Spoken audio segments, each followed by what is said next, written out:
I see that some of you have already started entering the room. So welcome. We won't be starting for another minute or so to allow everyone to make it to the webinar. But I just wanted to reassure you that you are at the right place. As you can see, the webinar on productive uses of renewable energy in Africa by the Repower project. So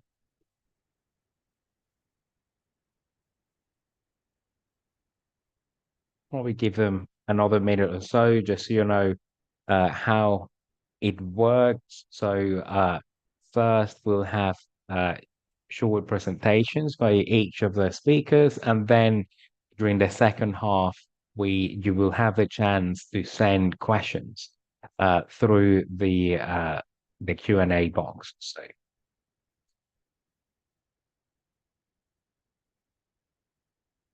and we are recording this session as well, so you will get a link to an email with a link to the video recording and the slides as well.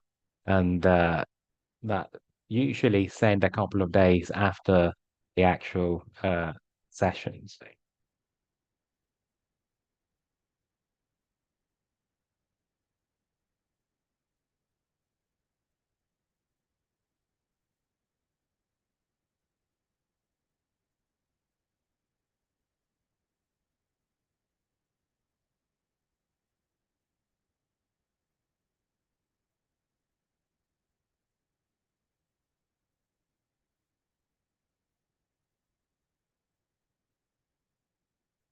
Okay, right. So I think we've had the courtesy minute for those who were almost on time. And now I'd like to welcome you all to the webinar Productive Uses of Renewable Energy in Africa, Driving Electrification Through Economic Growth. This is the first webinar of many we'll organize for the Repower project, which is a 4-year project funded by the European Union that seeks to install plug-and-play microgrids in rural African communities and bring access to electricity to 20,000 people. So, as I said, well, welcome you all. So, a couple of things before we get started. So, um, firstly, we are recording this session, so you will get a link to the video recording in your inbox in a couple of days. Um, and that link should also contain the slides. Secondly, you can send questions through the Q&A box, so which you will find at the toolbar, which is normally at the bottom of your screen. And the last thing I want to say, although I see that you're already using it, so you can introduce yourselves using the chat function. So you can tell us where you're joining from and a bit of information about your company as well. So first we'll start with a short round of introductions by each of the speakers, very briefly, and then we'll go to the presentations, and finally we'll have a few minutes for the Q&A. So this webinar is scheduled to last 75 minutes, so a little bit over an hour to allow for questions. So right, without further ado, I'd like to welcome yeah, all the speakers as well. And I'll ask each of you to introduce yourselves in the order in which I see you on the screen. So Anita October, could you please introduce yourself briefly so everyone knows a little bit about you before we start? Sure.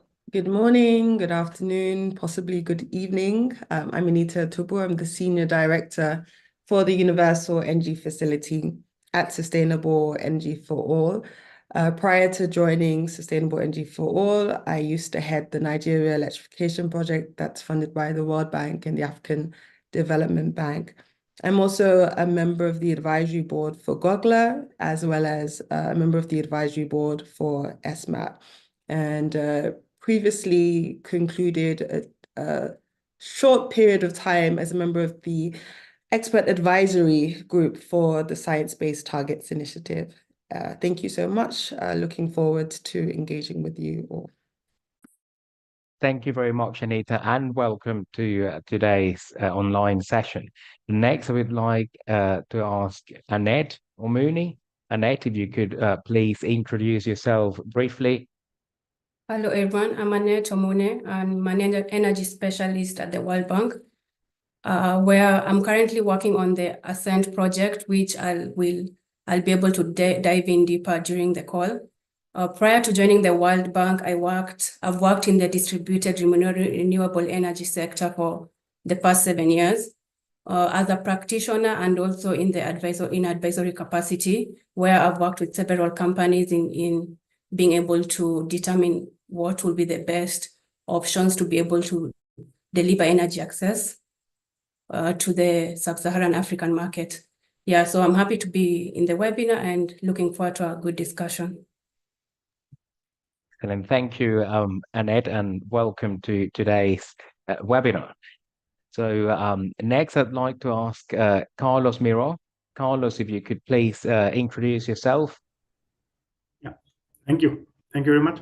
My name is Carlos Miro. I'm the head of the project Pereira Tango. It is a project implemented by GIZ, German Corporation, and financed by the German government and the European Union. I've been here in Madagascar. Sorry, it's a project in Madagascar.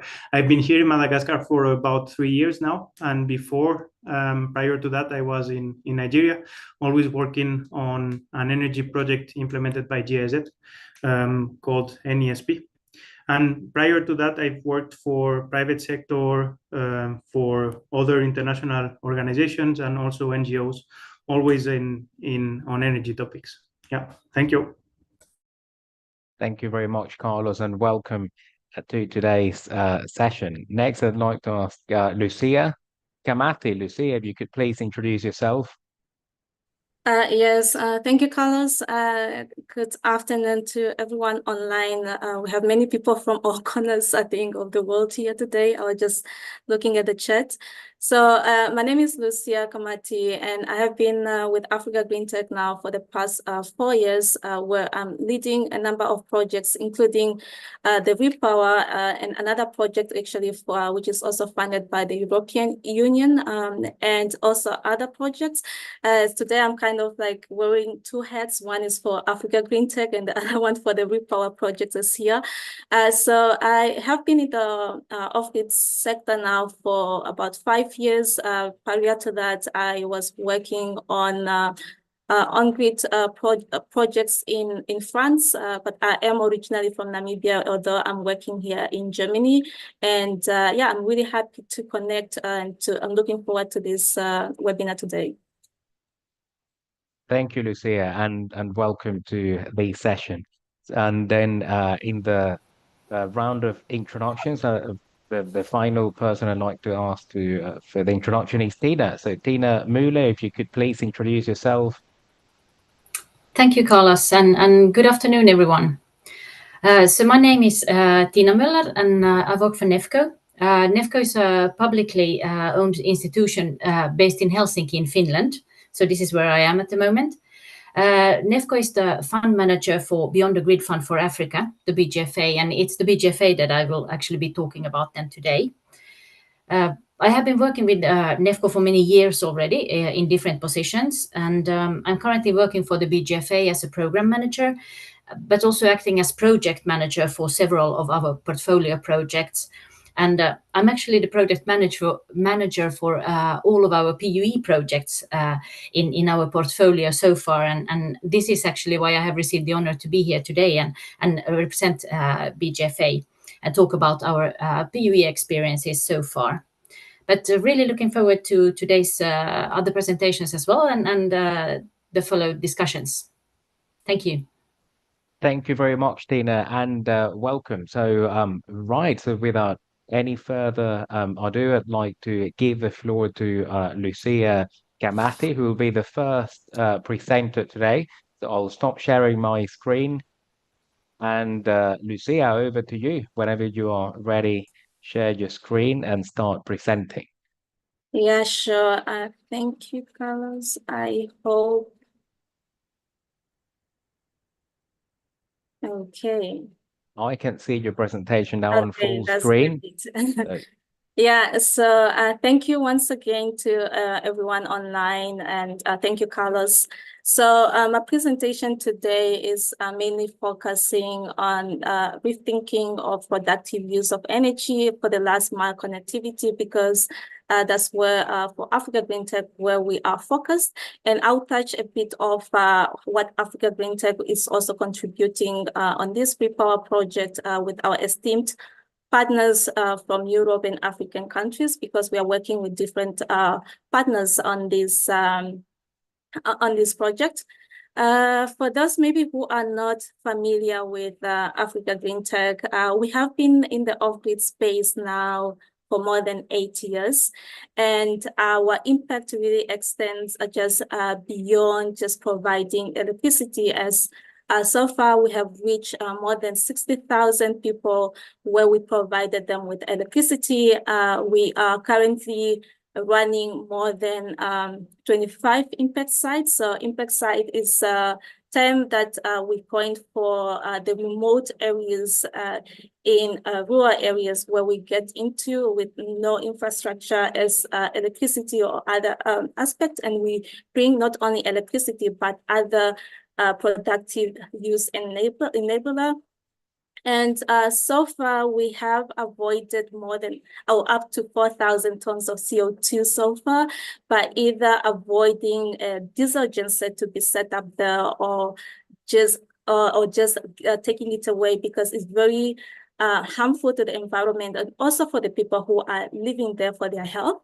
And one of our USP is really targeting our T5 customers, as these are where we see if we want to enhance the socioeconomic development in these areas, we really need to focus on the small businesses, as this they create jobs, they income generations. And so far we have reached up to 1,000 small businesses, which we provided electricity with our systems in these areas. And we do this with our employees in more than 9 countries.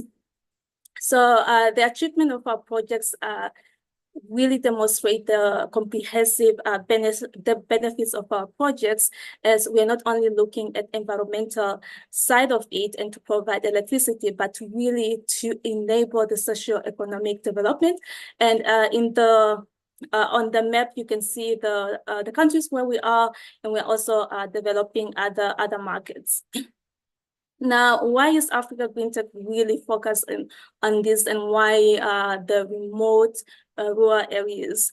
So it's not news that we are all aware that 500 million people in Africa, they don't have access to electricity. And meanwhile, we have half the population don't have access to clean water, even just for drinking.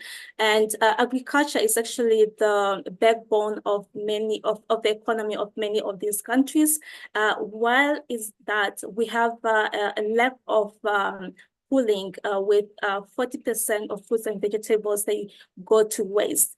And we have about 70% don't have access to internet, even to log in these webinars to listen to this information and these solutions that are at the cornerstone of the challenges that they are facing.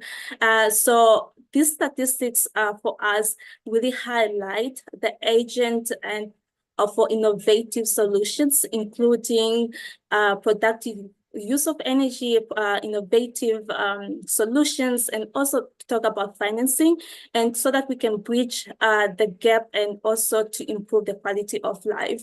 So for us, for instance, we have this man who is really my favorite story of my work at Africa Green Tech. This man was on the way to Europe because he wanted to escape in Mali because there was no opportunities in his village. While he was in Morocco to Europe, he heard that Africa Green Tech was coming to his village to electrify it.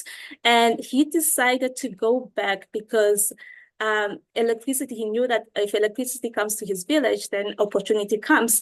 And till today, he actually opened 4 restaurants, and he has a chicken farm, cement production, and he has employed people in the village. And we want to create more stories like this, especially in rural areas.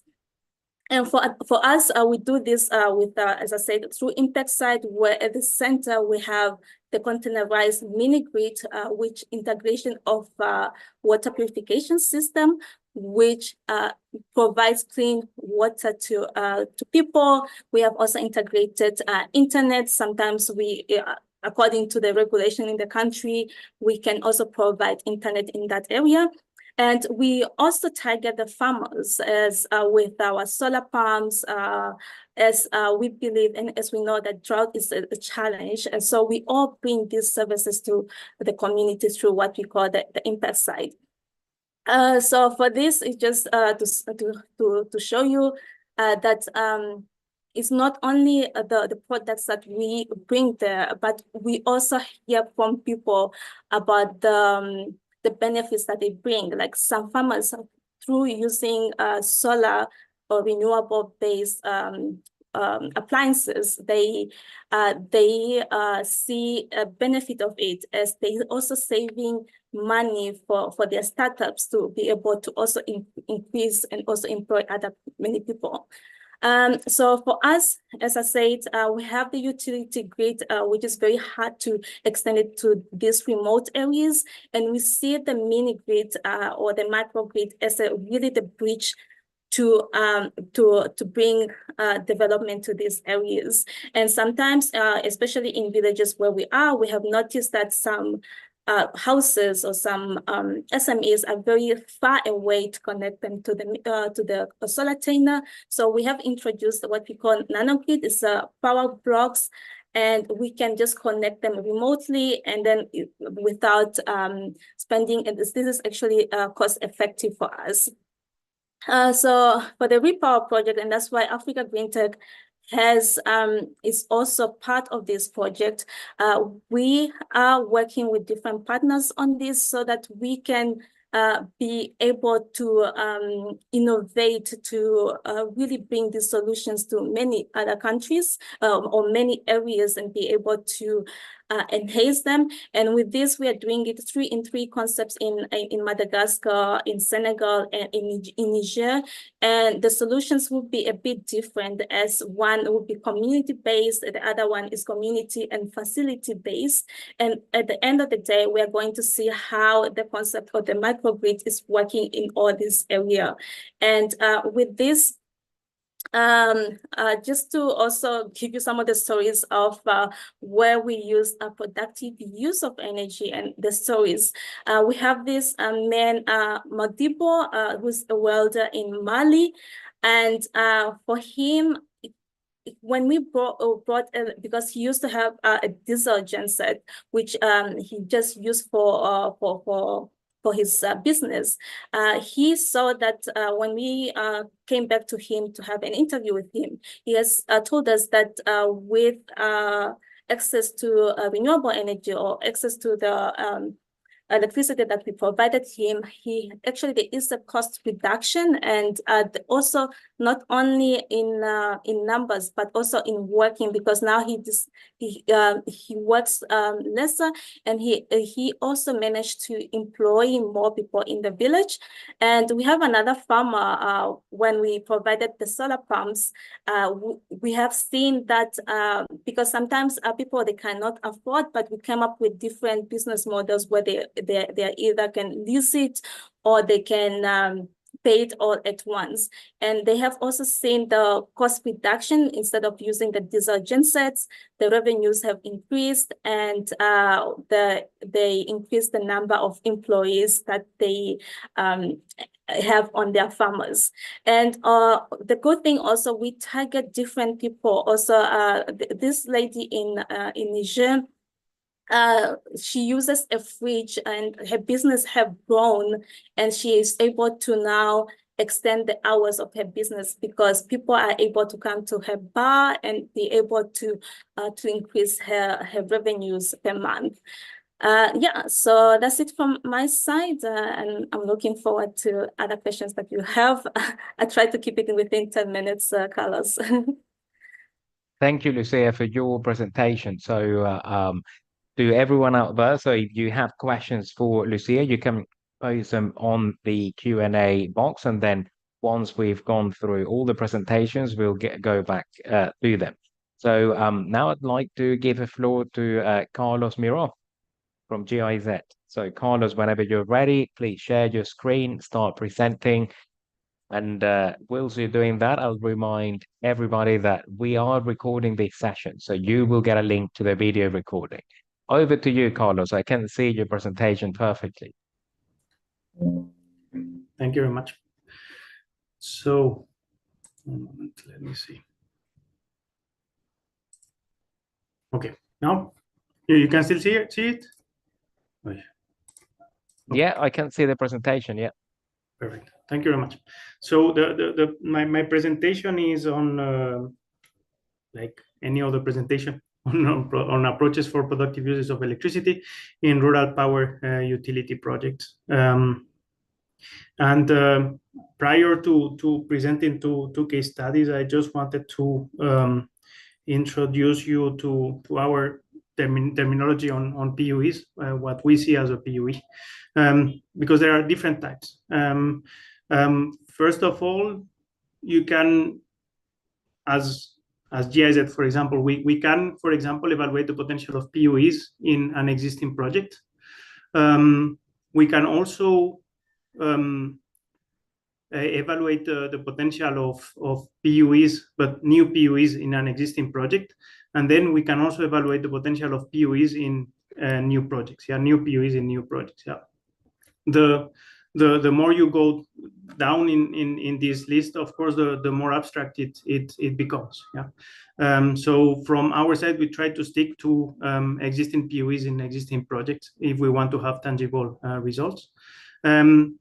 There are two types of PUEs that we can promote as well: big PUEs and small PUEs. Small PUEs being, for example, appliances like the Husky machine for a small local entrepreneur, or you can have a small factory. Yeah, and it can actually get quite big. From our side, we don't have an experience on very big factories, but we are working now or supporting a project for a small factory. And thirdly, and this differentiates probably our terminology a bit from the terminology of others, we include industrial customers, like, for example, a small entrepreneur that specializes in packaging of food, and also commercial customers like restaurants. Yeah, and if you for example, try to promote PUEs from a value chain perspective, in the end, you will end up supporting industries, but also small commercial users. Yeah. Secondly, why do we support PUEs? It's all in the business, yeah, of mini-grid utilities. Yeah. First of all, we want scale. Yeah, and we want to stimulate consumption per capita. And secondly, we want the utilities to diversify their revenues. Yeah, for example, they are already selling electricity via PUEs. They could start selling other things, yeah, like agricultural products. Yeah, on top of stabilizing the revenues in the electrification business. Yeah, and overall, what we want in the end is the viability, yeah, more viability for the business model. And to what end? In the end, we want to go beyond electrification. We want to support local businesses. We want to support value chains in the end to stimulate economic growth. in rural areas. And these will come with additional impacts on women empowerment, poverty reduction, the development of other infrastructure, financial inclusion. How to develop the PUEs? There is just an opinion. Some developers or some practitioners may not agree with us on this, but we think that mini grid companies, they are already doing a lot. Only when it comes to electrification. They have an integrated business model. They are doing production and generation at the same time, production and distribution at the same time. They are managing their customers. So what we normally recommend to developers is to try to whether to create a separate entity like an SPV to run the PUE business, whether to partner with other companies like agricultural aggregators, with financiers, including NGOs, or with the local entrepreneurs. This is just so that the mini grid utilities can keep on focusing on their electrification business. Another important factor to take into account while doing PUEs is PUEs in the end is like a project on electrification. It becomes a project in itself. Each PUE is a project. It may be a very small project for very small PUEs, but nonetheless it remains a project. You need to have a business case, and then you need to find the financing. Which can come in different forms, and it can be different types of financing can be combined, like grants, debt, and equity, and guarantees. From our side, for example, as GIZ, on top of providing technical assistance, sometimes we provide as well financial assistance in the form of grants. And here I wanted just to present two case studies. The first one is for small PUEs. It is a project that we are implementing with WeLight, which, by the way, I think that they are in the webinar. The project is it's a develop. A develop is a type of instrument that we have at the German corporation. It's a specific type of public-private partnership. Our partner, as I said before, is WeLight. The financier is Germany, and the vehicle is GIZ. Not our project. It's another project, the develop project at our headquarters. From our side, we are accompanying this project from the field. The budget is 400,000 euros, out of which less than 50% is the contribution from the German government, and the mechanism is grants, partial capital grants, 50% of the capex for small PUE appliances. The period of the implementation of the project is 2022 to 2024. So we are finalizing, ending this year with this project. We are doing it in different regions in Madagascar, across Madagascar. WeLight has deployed several mini grids across the country, and then we are supporting small PUEs in several of these mini grids. The objective is to support local entrepreneurs via small appliances, and the impact so far has been 122 entrepreneurs have benefited from this grant mechanism. Many more have been trained, and these entrepreneurs are based in 41 villages, or 41 mini grids, and the impact on the energy consumption has been substantial. So energy consumption has been increased by 35%. And this is what we want to see. This is exactly the type of impact that we are expecting beyond the impact on the economic activities in the village.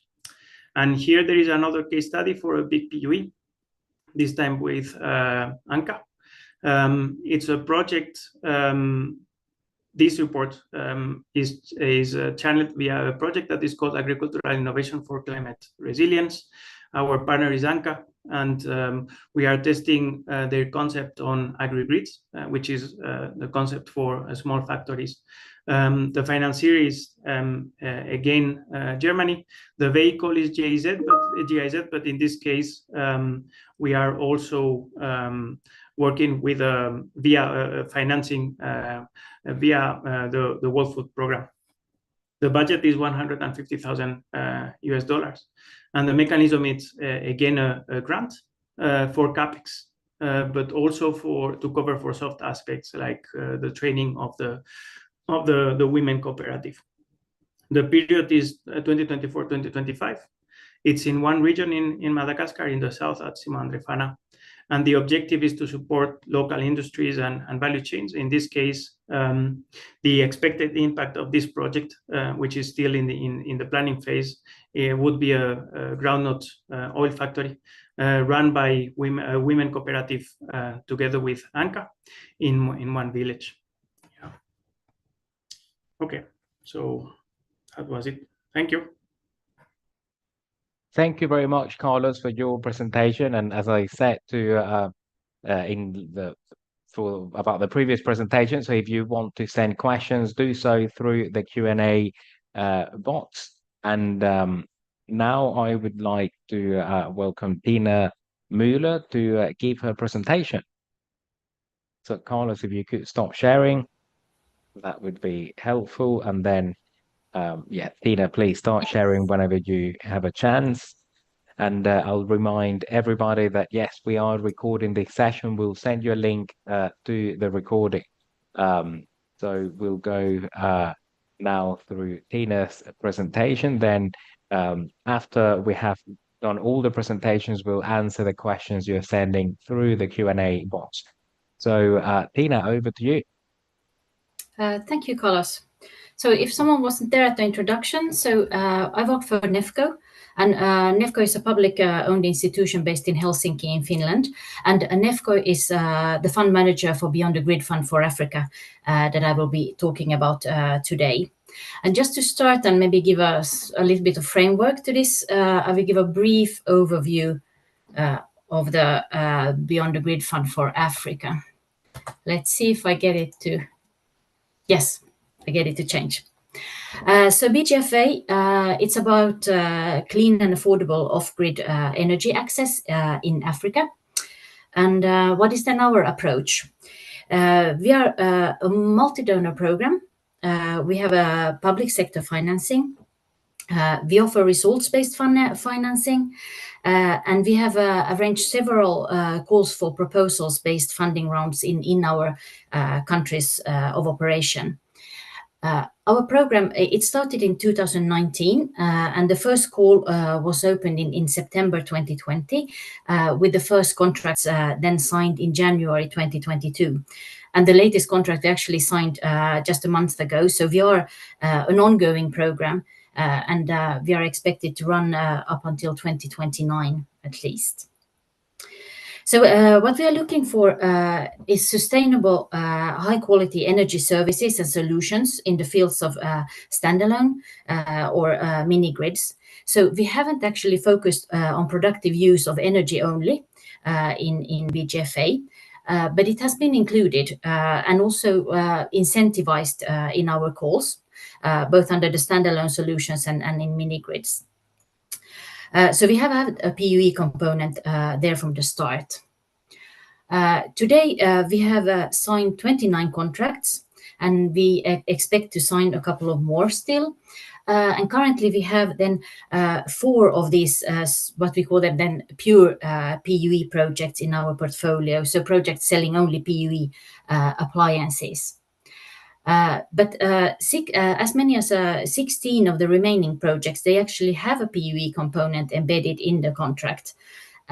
In most cases, this is some kind of PUE equipment, like a fridge or a solar water pump. We also do have some e-mobility in one of the latest contracts that we have in the DRC. But let's just briefly look at the PUE projects in our portfolio. So Tuulima Solar, this was the first PUE company or pure PUE company to be contracted by BGFA. We signed a contract roughly 1.5 years ago. This is in Uganda. And Tuulima provides solar water pumps, so they are targeting smallholder farmers and agribusinesses. But what I want to mention here in particular, and something that also Tuulima emphasizes, is that they provide the pump as a service. So it's not only providing for a solar water pump, it's about getting the right size of pump for the customer, and also taking into account the possible future needs, and also upgrading possibilities here. So each farmer gets a custom designed, a unique system for their farm. And I think this is a quite crucial thinking for the customers to be able to then also service and pay back the installments. Because, I mean, PUE equipment, it's an investment. Usually it's bought on a pay-go basis. So it needs to generate this income for the customers so they can pay it off and then continue to develop their business. Then we have a Solar Village. This is our second PUE project in the portfolio. This is maybe not the most usual PUE technology. They are selling solar-powered battery sticks to smallholder farmers. These can power sprayers that are used in agriculture. And the battery stick, when it's not used, it can actually be used also for lighting and phone charging, running small appliances, and so on. And Solar Village, they have partnered up with some agribusiness partners. So the farmers, they will not only get a sprayer and a power source, they will also get the continued support from the agribusiness partners on a broader level as well. Then we have another solar irrigation system provider. It's SunCulture. They are developing and producing their own solar water pumps.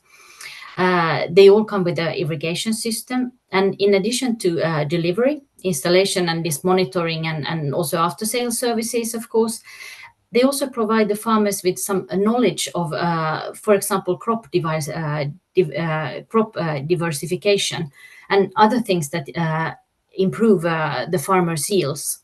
So again, these are very important issues for making the best use of the PUE investment and create sustainability. And the last pure PUE project in our portfolio at the moment is Coolbox. They are providing solar-powered cooling solutions. This contract was actually signed only this spring, this year. And the BGFA funding will help this company to establish their businesses in Uganda. So results are still to come. But here, all the products will come with IoT technology for monitoring and optimizing usage, but will also enable then remote diagnostics for troubleshooting and to resolve issues. And I think this is something that is very important when working in remote areas and will improve the service efficiency, among other things here. But next, I just want to share maybe some reflections on PUE. I wouldn't just want to call them lessons learned, because as you heard, I mean, our portfolio is fairly young, still young, so we are still learning, we are still observing here. But I mean, one thing is for sure is that this the off-grid sector market, it has developed very rapidly, and all these technologies such as solar water pumps and refrigeration systems that we see in BGFA. I mean, they have moved in a couple of years. They were still like emergent technologies, but now they are already like on the commercial markets. And I would say that in this continued development, I mean, the companies, they want to stimulate this additional demand by, for example, providing this PUE equipment and not only standard home solar home systems. And this is something that we now see in BGFA with many companies, that they have actually this PUE component in their offers. And in many cases, it's also quite a substantial amount. Then for PUE companies, I mean, I think awareness raising is something that is really crucial. I mean, they need to raise awareness of their technologies, and they, for example, they need to convince, if they have a risk-averse farmer there in front of them, they need to convince them that buying this certain equipment, for example, a solar water pump, will actually lead to a increase in the income, and this is surely not always so easy task. So by providing funding, like we do in BGFA, it can make it possible for companies to invest in this awareness raising, something that they maybe could otherwise not afford or even prioritize in their activities. And then maybe another observation is also this need for technical assistance for the customers. So in relation to this PUE equipment, so it's not only about the installation support, it's also about training and education. For example, learning farmers new things that they can grow when they have irrigation. It can be about data analysis and interpretation, helping customers to read the data that is actually collected with this equipment, to identify inefficiencies, suggest improvements in the usage, and so on. And it can also be technical troubleshooting. As I mentioned, using this IoT, it will make remote diagnostics possible, and even being able to solve problems remotely. So this will help PUE companies make the after-sales services more efficient. So I would say that providing actually the right kind and sufficient technical assistance to the customers. So this will actually create a competitive advantage for PUE companies. So maybe to conclude, I think that successful PUE companies, they do have a holistic approach. They have customized products. They include also financing, like PayGo. They can hopefully afford awareness raising. And they provide this sufficient and extensive technical assistance to the customers. Because this will then create the right circumstances for the customers to utilize the PUE equipment efficiently, and then generate income and then contribute to the whole economic growth. And finally, I would just want to say that in BGFA, we want to continue to support PUE companies. And we're actually about to launch a new call. It's the second one that we have in Mozambique. And this is like a development within BGFA. This call will be targeting PUE companies only. So PUE has moved from like being a part of the funding windows to now being like the focus area of the next call that we are coming up. So if you are interested in that, then you can please visit our website for more information, and through the website, you will also be able to follow some further progress of BGFA. So thank you. Thank you very much, Tina, for your presentation. So I can see that there are already quite a few questions on the Q&A box. We'll get back to them once Anita and Annette have delivered their presentations. But now I'd like to give the floor to Anita Ontobu for her presentations. Anita, I can see it perfectly, so over to you.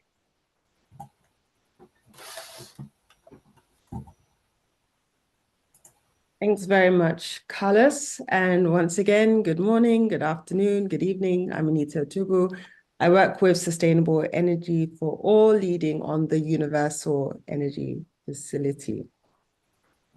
So just to give a bit of a background with regards to what the Universal Energy Facility is all about, essentially it's a results-based financing facility, which is multi-donor funded, we provide grant subsidies to private sector companies who are in the business of developing mini grids or deploying standalone systems for productive use in rural communities. We understand that there are viability challenges, which oftentimes makes it very difficult for private sector companies to raise the necessary capital to build out these projects or to deploy these solutions at scale. And we also understand the challenge as it concerns affordability as well. So the grant subsidies essentially is to bridge this viability gap and to ensure that the cost of power is also affordable for the end users. As you can see on the screen, we have esteemed partners that we work with, AMDA being a great technical partner responsible for our relations with these mini grid developers who develop the mini grids under our program. And then we have financial partners or partners who support us financially, such as Carbon Trust, GIZ. We have Carlos on the panel with me today. We have Global Energy Alliance for People and Planet, Good Energies, IKEA Foundation, Power Africa, Rockefeller Foundation, Shell Foundation, FCDO, the T Program, and the Bezos Earth Fund. So where are we today? What's our footprint? Successfully, we have launched in 5 countries: Madagascar, Sierra Leone, Republic of Benin, DRC, as well as Nigeria. And we've signed a total of 70 grant agreements with 55 developers for $22.8 million, which should achieve over 25,000 connections, thereby impacting over 125,000 people across these countries. There are 2 programs essentially under the Universal Energy Facility. We have the mini grid program, which has been implemented in Madagascar, Sierra Leone, Republic of Benin, and DRC, whereas our standalone solar for productive use program is being implemented in Nigeria alone, but we do have plans to expand into other markets or other countries. Under our standalone solar for productive use program, which we call SSPU program, we define productive use of energy as any agricultural, commercial, or industrial activity that uses electricity as a direct input to the production of goods or provision of services. The productive use of electricity should increase income and/or productivity for households or micro, small, and medium-sized businesses and offer a multiplier effect to wealth creation. Below, you could see some of the equipment, the appliances, technology that's being powered by the standalone solar solutions that we provide grant subsidies for. So just to mention that we do not provide grant subsidies for the productive use equipment or appliances themselves, but rather the solar solution that has sufficient capacity to power these appliances. Also important to mention the business models that are being adopted by the companies which we are supporting to deploy these solutions. They use the energy as a service as well as lease to own business models. We provide a total of about 40% subsidy. So that's 40% of the capital expenditure or 40% of the cost of the system. And we make payments across 3 milestones. So 20% upon verified equipment on ground, 60% of that subsidy amount upon the verified end user connection, and then the balance of 20% of that subsidy after 1 year of reliable electricity being provided to that end user. I've mentioned our esteemed partners who work very closely with us. You could see a number of them at our beneficiary sites. We have Dr. Raj Shah, who's the president of Rockefeller Foundation, visiting some of the beneficiaries of our SSPU program. You could see him at a tailoring company. You could see him at a dry cleaning company. You could also see senior representatives of FCDO for Sierra Leone and Nigeria, Keith Hammond and Sally Warhouse, visiting some of the markets in Lagos in Nigeria that are also benefiting from the standalone solar solutions for productive use that are powering lots of these businesses within these markets, including GAP and BMZ, who have also visited some of these sites. It's also important to mention that at SE4All, we support governments with developing their energy transition plans and setting up their energy transition offices. In Nigeria, we have developed an energy transition plan which targets the decarbonization, elimination of diesel gensets, increased renewable energy solutions, mobilizing investments, private sector involvement, and driving sustainable economic growth in key domestic commercial sectors. UEF works hand in hand with our energy transition department and the energy transition office, I guess, of the country. And we're supporting the office in implementing this plan via supporting private sector in crowding in the private commercial finance and accelerating the deployment of these new renewable energy connections for MSMEs, contributing towards the country's economic growth, and also ensuring that MSMEs, businesses, economic clusters are moving away from the utilization of diesel powered gensets and other fossil fuel gensets as well. I'm pleased to say that under the SSPU program, we have deployed over 2,400 systems ranging from 100 watts to 5 kilowatts across 15 states in Nigeria. We have displaced subsequently 1,900 diesel or petrol gensets and have avoided 1,339 tons of CO2 emissions. With the grant subsidies that we provided to these private sector companies, they've been able to mobilize private capital to the tune of $8.2 million. And in terms of the effects on the businesses that are being powered by these SSPUs, they have recorded significant energy cost savings and have also experienced longer business operation hours. You'd see on the right side of my slide that companies are now opening their shops for up to 7 hours, and there's been an increase of about 39% of these businesses who are now operating for longer hours. The PUE demographics in terms of the productive use equipment and appliances that are being powered by these standalone solar solutions range from tailoring to retail, beauty, and agriculture. You could see that 19% of these businesses are actually tailoring businesses in these markets that have been able to benefit from these standalone solar solutions powering the productive use equipment. And I guess in this case, it would be the machines, the sewing machines and so on.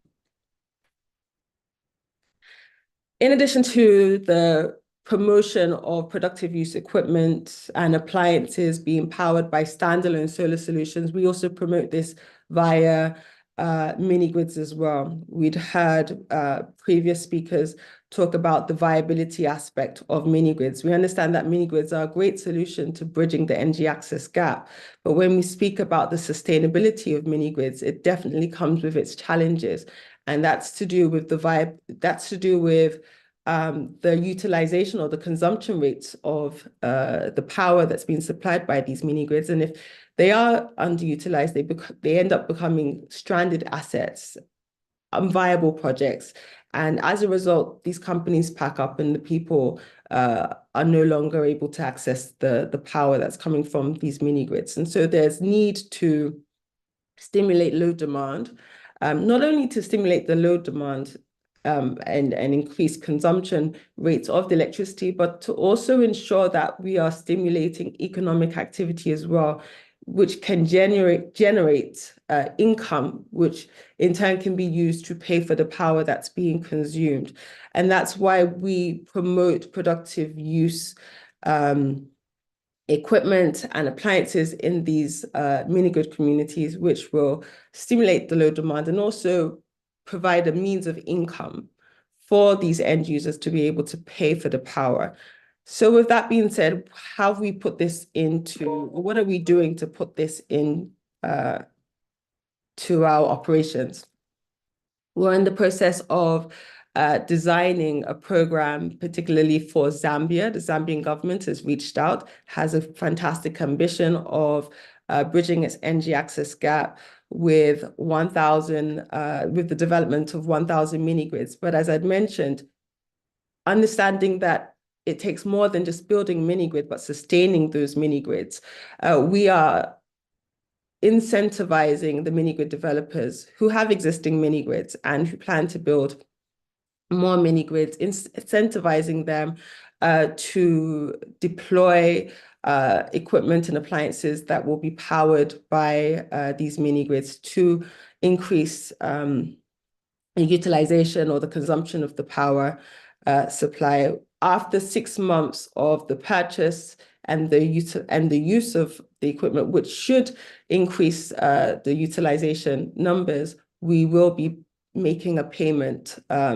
Depending on the size of the equipment, we will be paying, making I don't want to call it a subsidy, but yes, we will be providing some sort of incentive to encourage these mini grid developers to support the end users to be able to uptake this power supply and also generate income for themselves in order to sustain these mini grids. Trying to see if there's anything that I'm missing out here, but it is an ongoing, we are still in the process of designing this program or consulting with developers, consulting with the government to ensure that we have an effective program at the end of the day.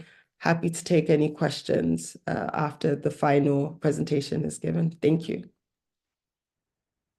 Thank you very much, Anita, for your presentation. So you have heard us, so do send your questions through the Q&A box if you have any questions for Anita. And now I'd like to give the floor to Annette. So Annette Omune, so whenever you are ready, I can see your presentation. So yeah, go ahead. Thanks, Carlos. So just to introduce myself again, I'm Annette Omune, energy specialist at the World Bank, and I'm currently working on the Ascent project, which I'll be sharing more information on and how this is looking to accelerate PUE in the region. So how we look at PUE from our end is, of course, looking through across the value chain. We understand that off-grid solar companies, mini grids, and also utility providers have done a lot of work towards expanding energy access. And for this to be able to lead towards economic development, of course, there is need for targeted intervention through productive use of energy. And we look at PUE in terms of production, aggregation and storage, processing, marketing and distribution, and consumption. So yeah, so those are the different, I'd say, technologies that we recognize as PUE. And I think this is mainstream across all the speakers who've come before me, that, yeah, looking at irrigation projects through solar energy, looking at cold storage. And yeah, so that's exactly the value chain possibilities. In terms of the building blocks or the ecosystem support, there's the need for these 5 blocks to be able to accelerate PUE in the region. And I'd like to also share a report from SMAP where they undertook studies within the region to understand what would be needed to accelerate PUE and what were I'd say, the blocks that have not led to the acceleration as would have been expected. And a few blocks that I'd like to highlight, of course, is the disruptive technologies, which was also shared by NEFCO. Yeah, PUE companies are working on digital tools which are enabling the rollout of their equipment to be much easier. And also there's a lot of adoption which is being supported by the digitalization. We also have consumer financing platforms and improved appliances across the sector, which are, of course, ensuring that the PUE sector is growing.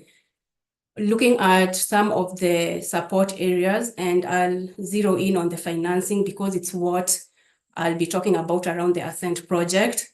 There's, of course, always the issue of financing. Financing across, of course, the PUE companies and also towards the end user. How do they get to afford the PUE equipment, and how does this then lead to the final goal of economic development. So to be able to understand this further, we just did a very rough study of understanding how has financing been deployed within the PUE sector. And as you can see, between 2014 and 2023, and I'd like to emphasize that this is mostly the deals that have been made public. So there's still a lot of work going to make sure that we have the correct statistics and that we have numbers that are up to date. And yeah, there'll be SMAP are working on a report that will be made public during the off-grid forum in October. So as it stands now, the financing into PUE is not where it should be, whereby we're seeing about 66.9 million into the sector. These are the deals that have been disclosed. And then, of course, the PUE companies, the ask from these companies is for the provision of grants and equity, debt financing and receivable financing to be able to reach the wider consumer. So also when we look at companies who are pure, I'd say pure or mostly PUE, we find that there are not so many companies in the region, but this is of course increasing. Yeah, so just looking at a few of the ones that, let's say there's public information and also who've received deals across the African region, we have about 75 companies. And as I said, more information on these will be shared during the Off-Grid Solar Forum. SMAP and GOGLA are working on the information and the statistics.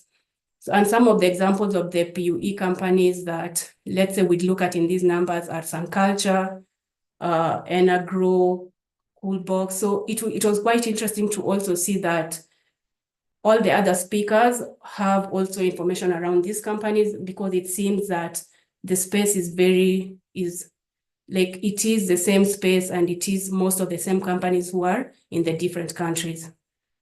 So within the Ascent project and how this aligns to our goals at the World Bank, we have targets of delivering energy access to 250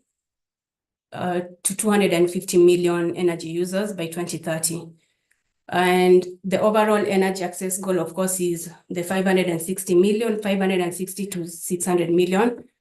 So this is in collaboration, of course, with other partners in the sector. The AFDB have also committed to a 50 million energy access goal.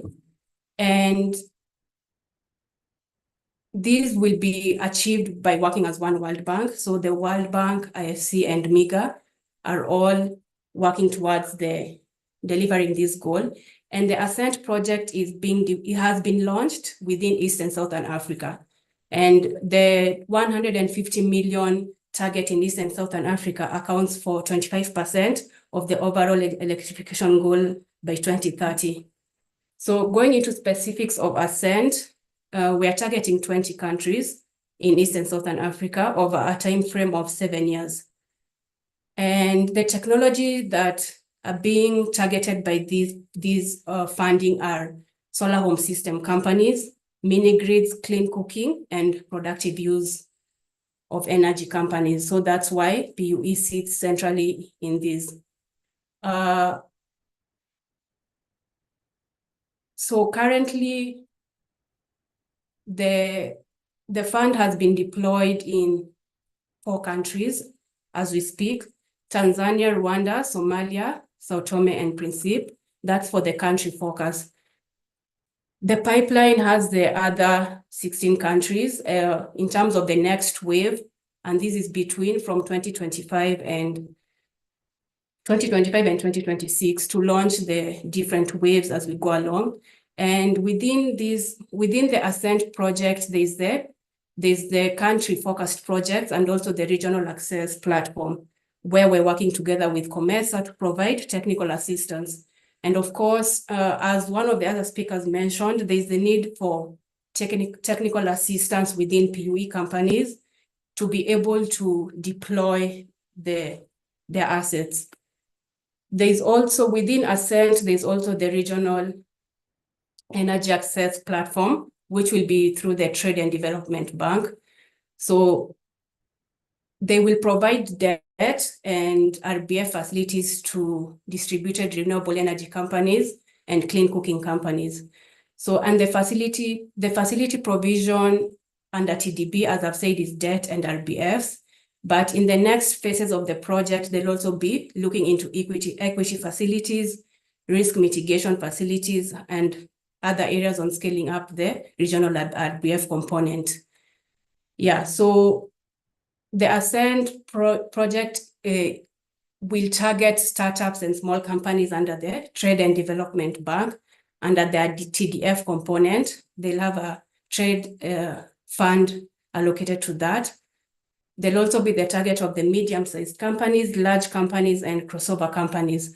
So in the slide, there's the definitions of how we look at these different companies and also examples of some of the companies in terms of their connection rates and also I'd say their contribution to the targets for electrification. Yes, so just to wrap up, I know we are short on time. The Ascent project will address the different market barriers because as we were discussing, we said that we have the enabling environment, which is required for PUE to accelerate. And within that, of course, we have different tools, which we think once deployed, will be able to assist PUE companies in reaching their targets. Yes, so through the risk mitigation facilities, equity facility, and the debt provision and the RBF. At the moment, the TDB and TDF facility has been launched and the funds have been released and they're already shortlisting companies who are eligible. And also the COMESA facility has been launched and they'll be announcing their technical assistance component. Yeah, so thank you very much. My address is there for any questions. Thank you very much, Annette, for your presentation. And now, well, we have about 10 minutes to answer a couple of questions. So I will jump straight to it. So I suppose the first question, I'll start with a pretty general question that Sheriff Kaba shared. And he said, what are the main obstacles to productive uses of energy in Africa and how to address them? I don't know who wants to answer first. But not all at the same time, though. So,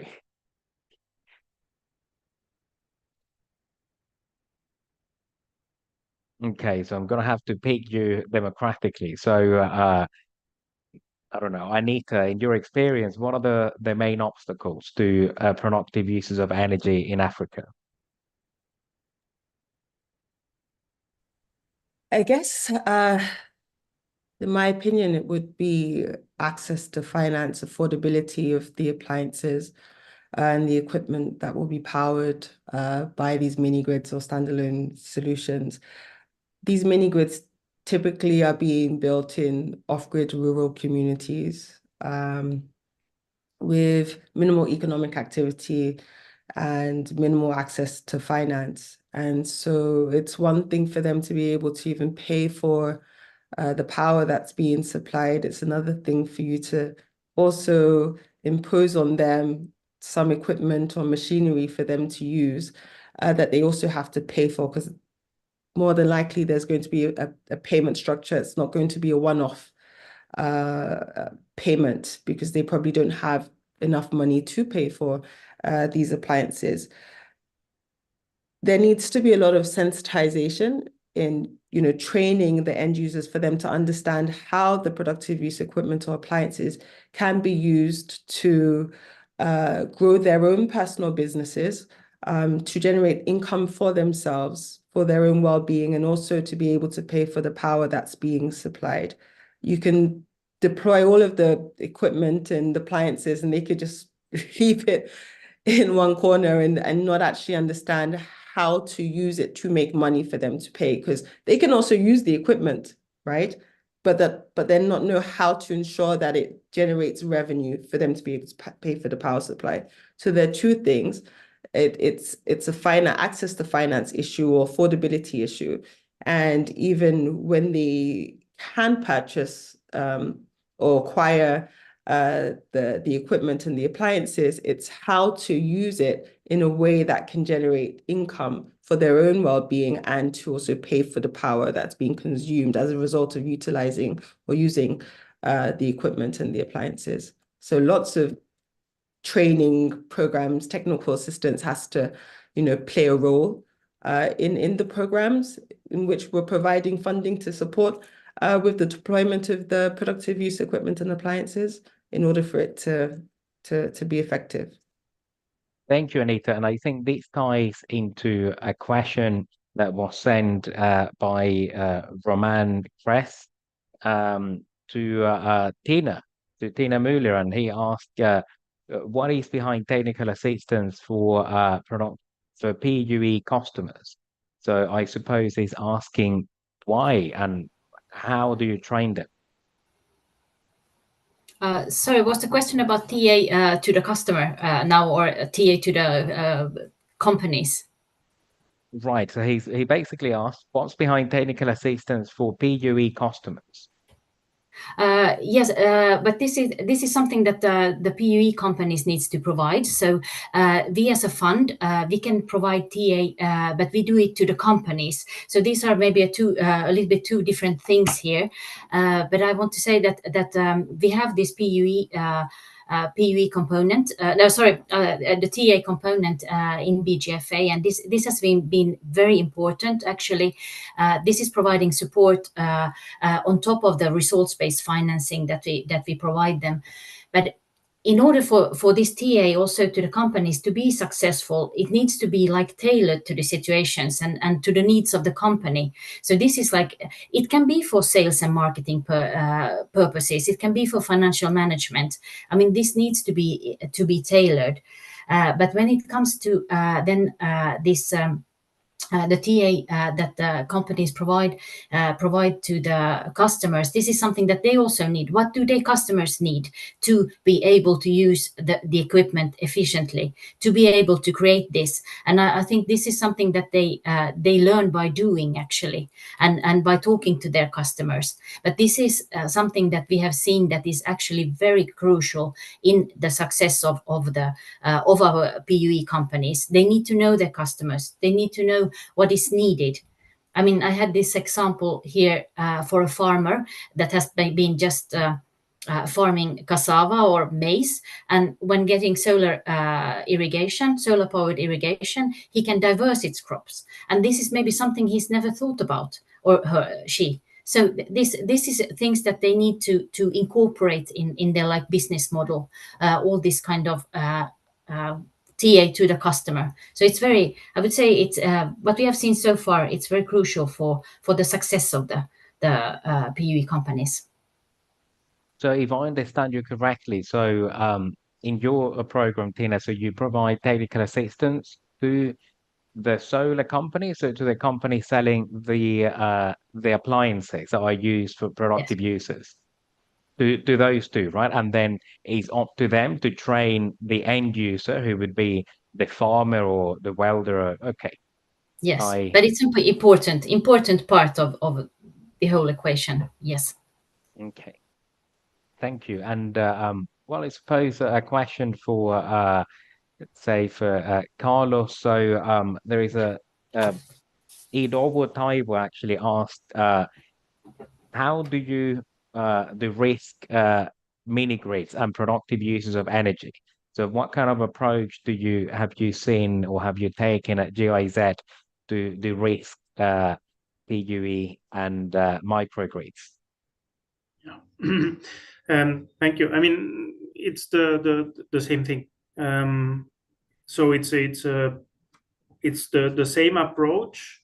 We take the same approach to help to plan PUE projects and to plan mini grid projects. Yeah, the most important thing is to have a good business plan. Yeah, and in the case of PUEs, sometimes it's small PUEs.